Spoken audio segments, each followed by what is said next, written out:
He didn't knock, didn't speak, didn't even slip away with the sound of retreating footsteps. Jenny opened her door that morning to nothing but still air and a single envelope on the floor.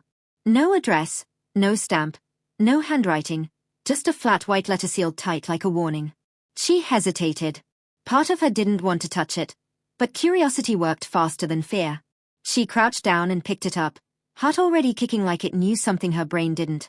She closed the door and sat on the edge of the hotel bed, breathing shallow, fingers trembling as she peeled it open. Inside was a folded photocopy, government-style, official-looking, sharp-lined. No personal message, no Dear Jenny, no explanation, just one page that hit her harder than anything Sumit had ever said. She blinked once, twice, 3 times. Then her eyes locked on the date. Her own wedding date, and right under it, in bold, stamped across the divorce document from Sumit's first marriage, one red word, rejected. Her hands started to sweat. It didn't make sense. They'd already shown their marriage certificate on camera. She remembered watching the footage of the ceremony air on TLC.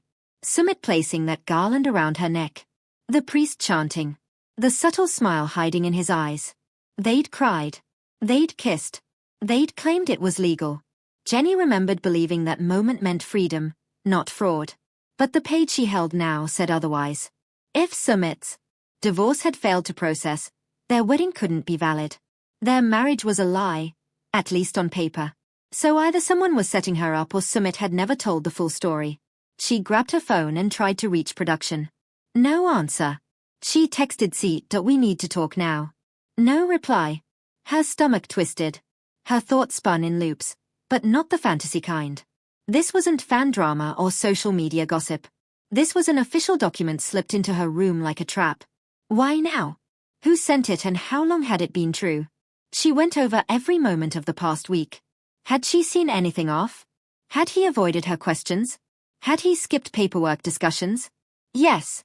Too many times he'd deflected. He'd brushed off legal talk, insisted things were handled. He'd even said more than once, "Don't worry about the legal stuff, baby. That's all my headache." She had let him carry that headache. But now she was the one holding the consequences. She paced the floor, shoes off, toes cold against the tile, mind spiraling. Could it be sabotage? Maybe someone from Sumit's family? His parents never accepted her. They disowned him for marrying her, called her an embarrassment. Could they have blocked the divorce somehow? Could they have forged this rejection and sent it as revenge? Or worse, what if it wasn't sabotage at all? The scariest possibility wasn't that someone was trying to destroy her marriage. It was that her marriage never legally existed to begin with. She thought back to the temple, the officiant, the missing witnesses, the way paperwork had been rushed behind the scenes. She remembered asking to see copies later, but Sumit always said, "I'll show you when we're back home, not now." He distracted her, told her to relax, made her believe things were handled while he handled nothing. The room suddenly felt smaller, the light too sharp. The noise from the hallway felt louder, too close. She sat back down and stared at the letter, every inch of her body tense like she was bracing for an earthquake that already hit. Then something else hit her. If the marriage wasn't legal, what did that mean for her visa? For her ability to stay in India? What if she was in the country on false paperwork? Could she be detained, deported, denied re-entry if she left? Her heart pounded faster. This wasn't just about betrayal. This was about legal consequences. She could lose everything and still, a deeper fear crawled up her spine. One question she couldn't silence. Why now? Why would someone send this letter at this moment right before they were supposed to film a special sit-down about renewing vows? It felt strategic. Calculated. She looked at the paper again and noticed the ink was fresh, the edges too crisp. This wasn't an old copy from years ago. This was printed recently. Someone had access to government documents, knew her location, and wanted to make sure she saw this before the cameras rolled. Jenny stood up, grabbed her keys, and threw on a shawl. She didn't care if filming was paused. She was going to get answers either from Sumit, from production, or from the courthouse itself. No more trusting promises. No more second-hand stories. No more waiting for the man she married to decide when she deserved the truth. But before she stepped outside, she glanced back at the bed. At the envelope, now lying open, quiet and still, the kind of quiet that only comes before something breaks. And as she closed the door behind her, she didn't notice her phone light up. Sumit had messaged back. One word. Busy.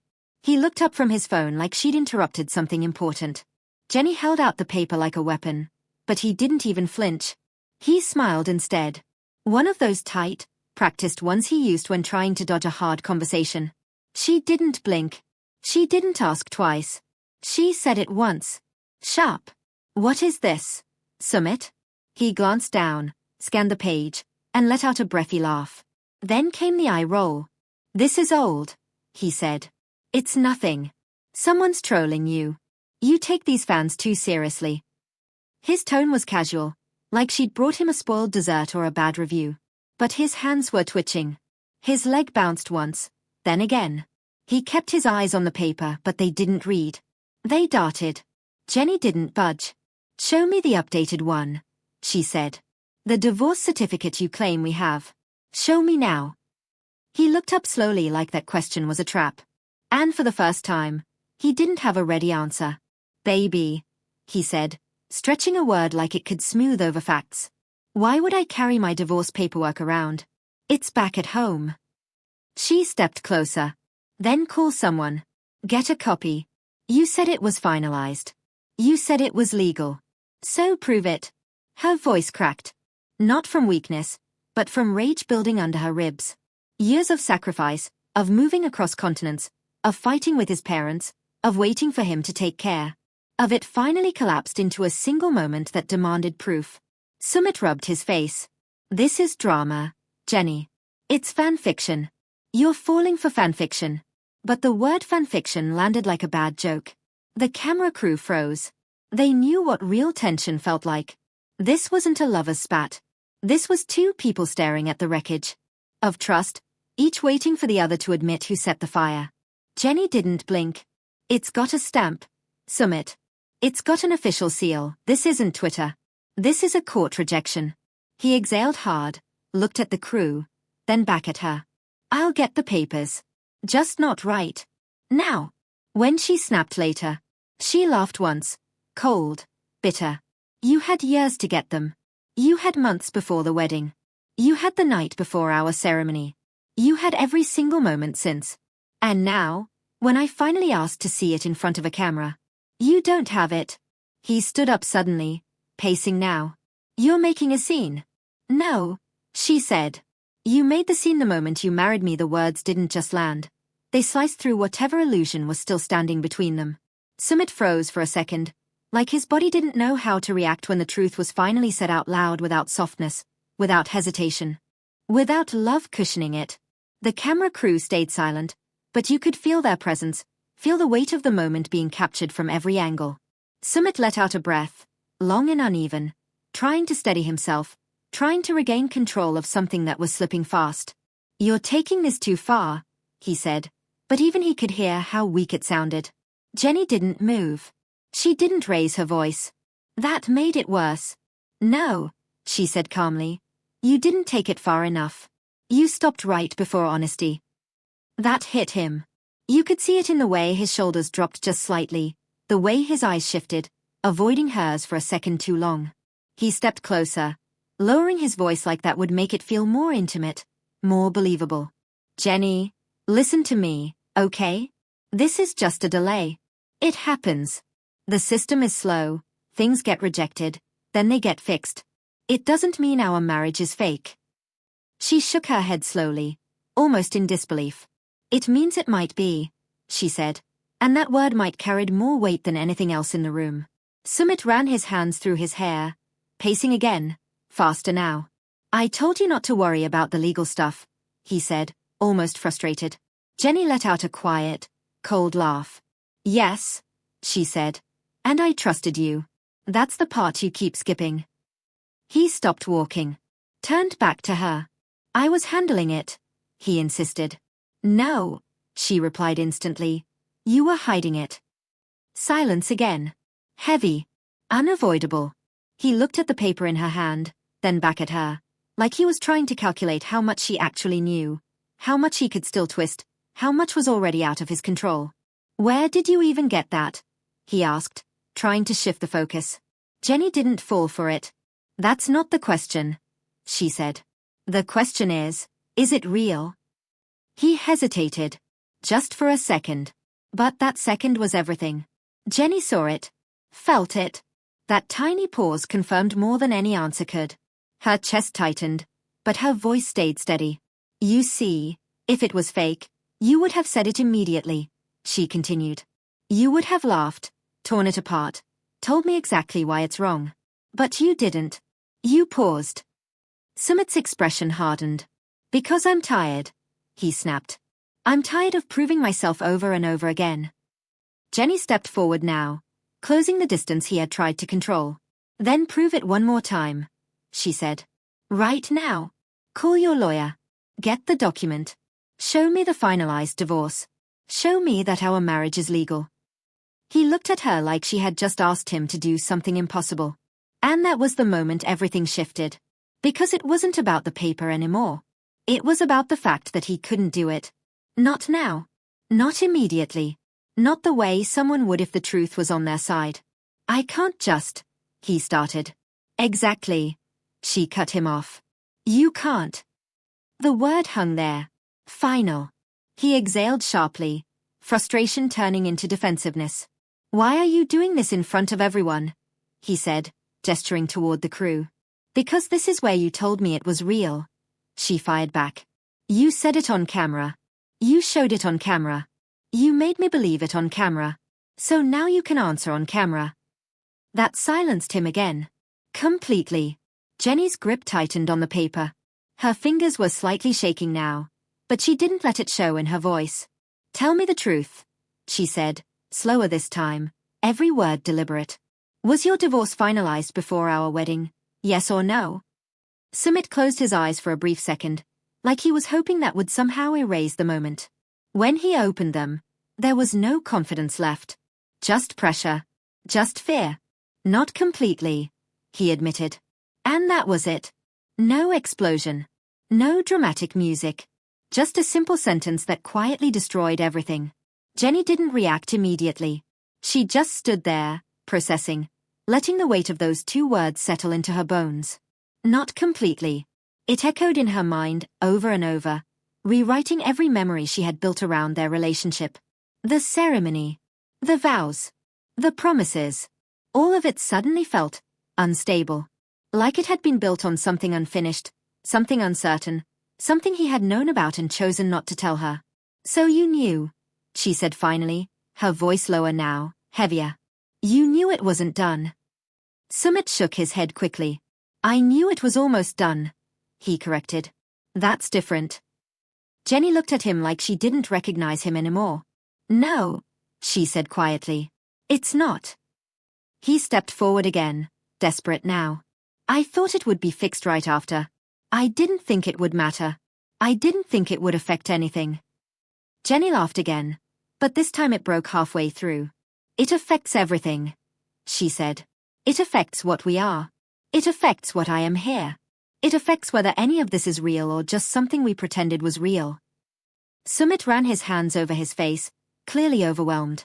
I didn't want to lose you, he said. Jenny's expression didn't soften. So you chose to lie instead?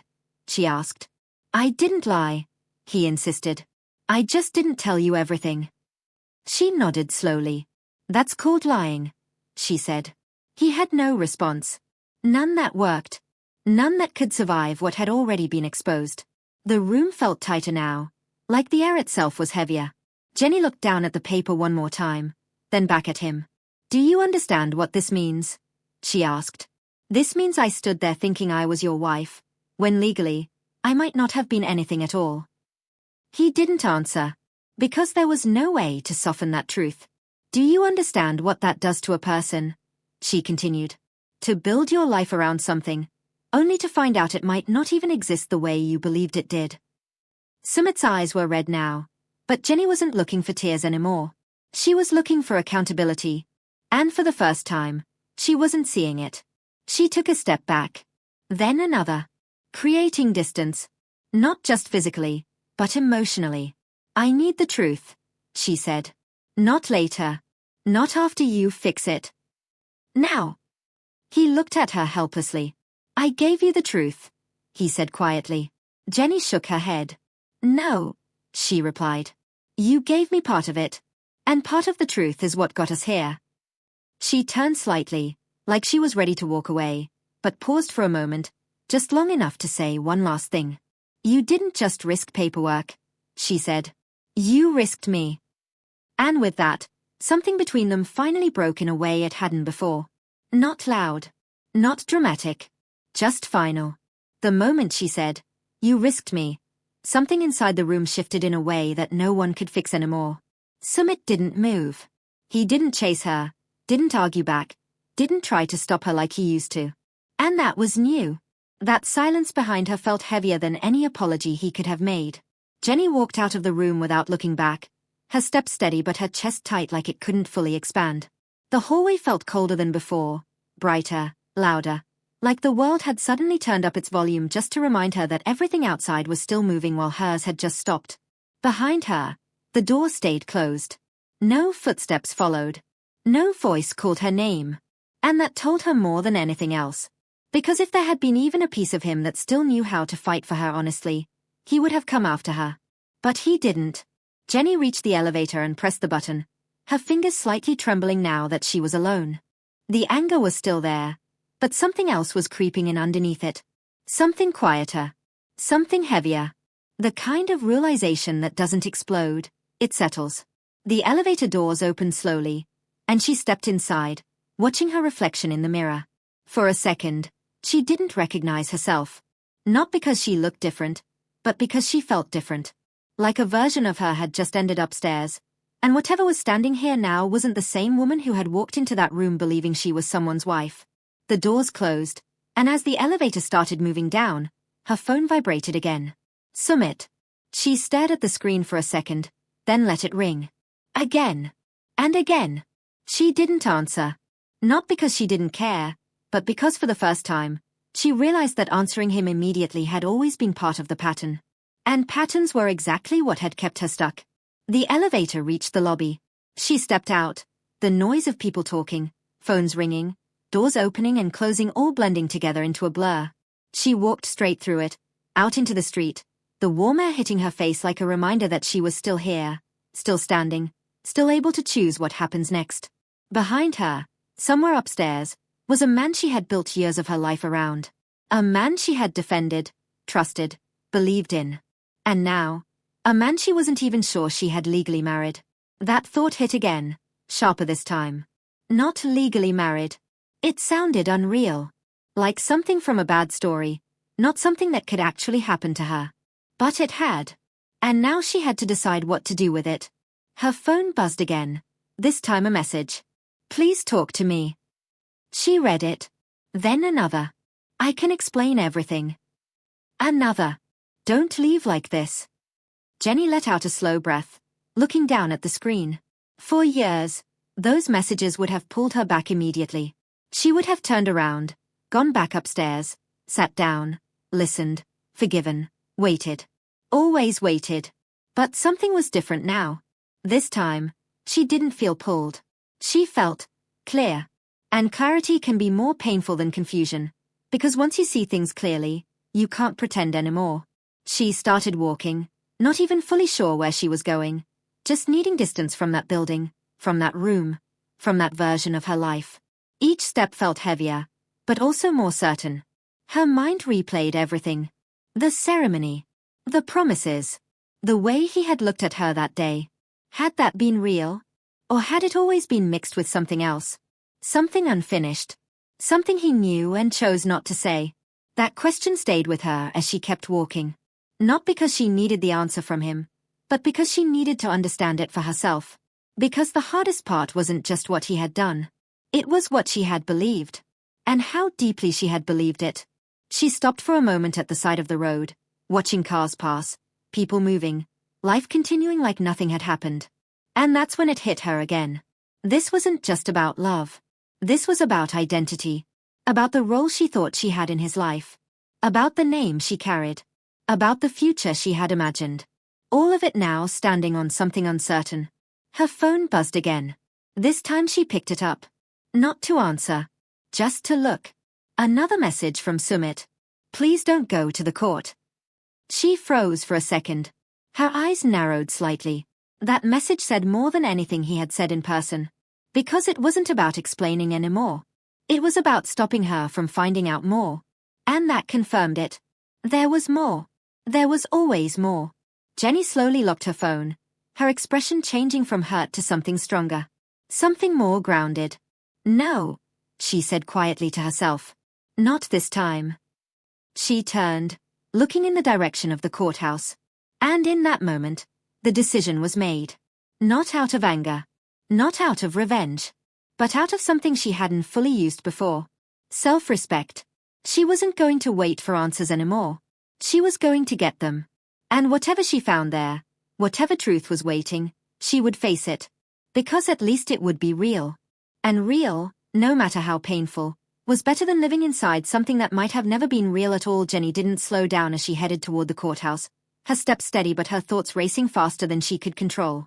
The city moved around her like nothing had changed, but inside, everything had already shifted.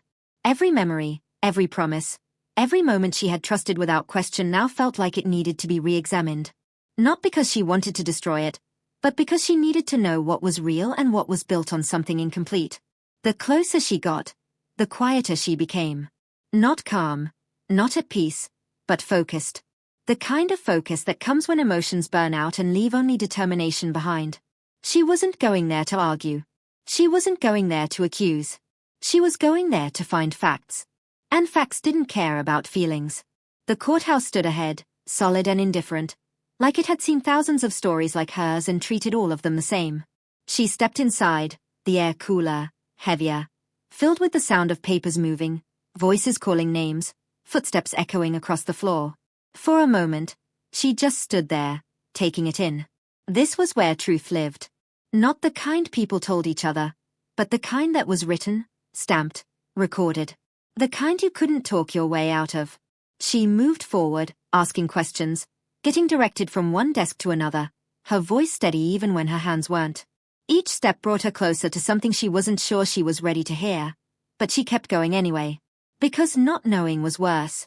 Finally, she reached a counter where someone took the document from her, scanned it, typed something into a system, then paused. That pause again. Always that pause before something important. Jenny's heart tightened, but she didn't speak. She just waited. The woman looked up, her expression neutral but not empty. "Please wait," she said. Jenny nodded, stepping aside, her fingers tightening slightly around her bag. Waiting. That word again. It almost felt ironic. Like her entire relationship had been built on it. Wait for the right time. Wait for